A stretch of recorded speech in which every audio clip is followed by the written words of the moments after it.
భానుడి భగభగలతో మే నెలలో భూగోళం మండిపోయింది. భారత్పై ఉష్ణోగ్రతల ప్రభావం భారీగా పడింది. దీంతో అత్యంత ఉష్ణమయ నేలగా మే నిలిచింది. వరుసగా 12 నెలల పాటు ఇదే తరహా ఉష్ణోగ్రతలు నమోదై రికార్డు సృష్టించింది. చారిత్రకంగా ఆయా నెలలకు సంబంధించిన సరాసరి ఉష్ణోగ్రతల్లో రికార్డులు బద్దలయ్యాయి. గతేడాది జూన్ నుంచి ఇదే పరిస్థితి కొనసాగుతోంది. ఈ ఏడాది మేలో ప్రపంచవ్యాప్తంగా అనేక ప్రాంతాలను ప్రకృతి వైపరీత్యాలు వణికించాయి.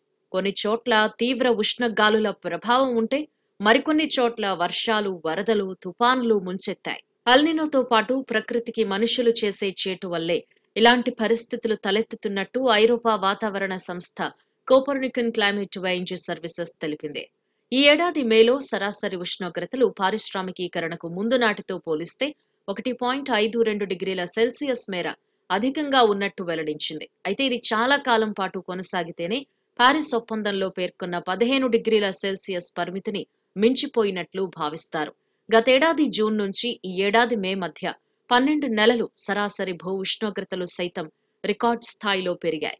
పారిశ్రామికీకరణకు ముందు పోలిస్తే వచ్చే 5 ఏళ్లలో ఏదో ఒక ఏడాది భూతాపంలో పెరుగుదల 1.5 డిగ్రీల సెల్సియస్ దాటిపోవటానికి 80% మేర అవకాశం ఉందని ప్రపంచ వాతావరణ సంస్థ WHO వెల్లడించింది. 1901 నుంచి 2012 మధ్య నాటి సరాసరితో పోలిస్తే ఇది 11.75 డిగ్రీల సెల్సియస్ అధికం. పారిశ్రామికీకరణకు ముందు నాటి కంటే ఇది 1.68 డిగ్రీల సెల్సియస్ మేర ఎక్కువ. ఈ 5 ఏళ్లలో ఒక్క 2022లో నమోదైన ఉష్ణోగ్రతల రికార్డు బద్దలు కావడానికి 8% అవకాశం ఉందని స్పష్టం చేసింది.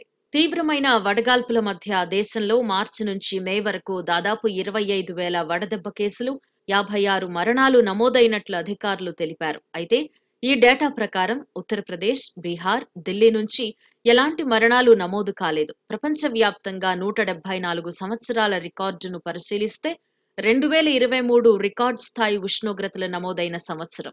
రానున్న రోజుల్లో భూతాపం మరింతగా పెరుగుతుందని నిపుణులు స్పష్టం చేస్తున్నారు.